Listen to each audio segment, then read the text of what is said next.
Hello बच्चों, हम पढ़ रहे थे क्लास 12 बायोलॉजी का chapter 2 that is human reproduction. आज हम उसमें लास्ट टॉपिक कवर करेंगे that is parturition and lactation. अब इसमें सबसे पहले हम ये समझते हैं कि गेस्टेशन पीरियड क्या होता है। ये एक एवरेज ड्यूरेशन है ह्यूमन प्रेगनेंसी का, जो कि अराउंड 9 मंथ्स का होता है। वहीं इसके आगे की बात की जाए तो एक्सपल्जन या डिलीवरी ऑफ द फीटस कैसे होती है, कॉन्ट्रैक्शंस के थ्रू होते हैं, जिसमें विग्रस कॉन्ट्रैक्शंस होते हैं यूट्रस में। वहीं अगर पार्चुरेशन की डेफिनेशन की बात की जाए तो वो क्या है, एक प्रोसेस है डिलीवरी ऑफ द फीटस की, जिसे हम पार्चुरेशन कहते हैं। अब पार्चुरेशन क्या इंड्यूस करता है, कॉम्प्लेक्स न्यूरो एंडोक्राइन मैकेनिज्म को इंड्यूस करता है, जिसमें क्या होता है कि पार्चुरेशन में क्या होता है, जो फुली डेवलप फीटस है और जो प्लेसेंटा है वो माइल्ड यूट्राइन कॉन्ट्रैक्शन स्टार्ट करता है, स्टिमुलेट करता है, इंड्यूस करता है, जिसको हम क्या कहते हैं, फीटल इजेक्शन रिफ्लेक्स कहते हैं। जिसकी वजह से क्या होता है, ऑक्सीटोसिन का जो रिलीज़ है वो ट्रिगर हो जाता है। और फर्दर जो मैटरनल पिट्यूटरी है, यानी कि मदर की जो पिट्यूटरी ग्लैंड है, वो ऑक्सीटोसिन सिक्रीट करना शुरू कर देती है। अब ये जो ऑक्सीटोसिन सिक्रीट हो रहा है, ये यूट्राइन मसल्स पे जाके एक्ट करेगा और वहाँ पर स्ट्रॉन्गर यूट्राइन कॉन्ट्रैक्शन करवाएगा।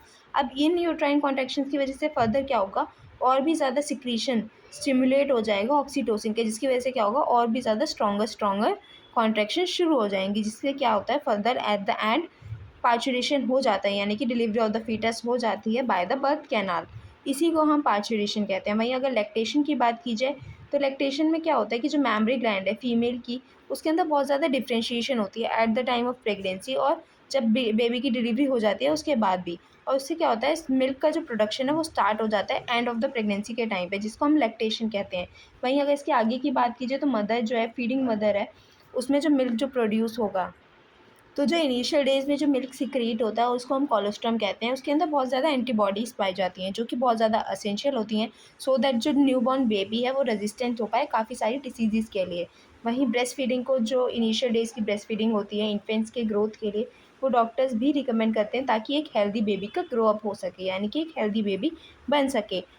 आई होप आप लोगों को ये सब समझ आया हो, और पूरे चैप्टर की जितनी भी वीडियोज़ हैं सारी चैनल पर अपलोड कर दी गई हैं, तो जाके वहाँ पर देख सकते हैं। और वन शॉट वीडियो भी ऑलरेडी चैनल पे अपलोडेड है, तो वो भी आप जाकर देख सकते हैं। फर्दर कोई भी अगर क्वेरी हो या फिर कोई रिकमेंडेशन हो कि आगे किस चैप्टर की वीडियो बनानी चाहिए, किस टॉपिक पे वीडियो बनानी चाहिए, तो do let me know in the comment section, and do like, share and subscribe to the channel.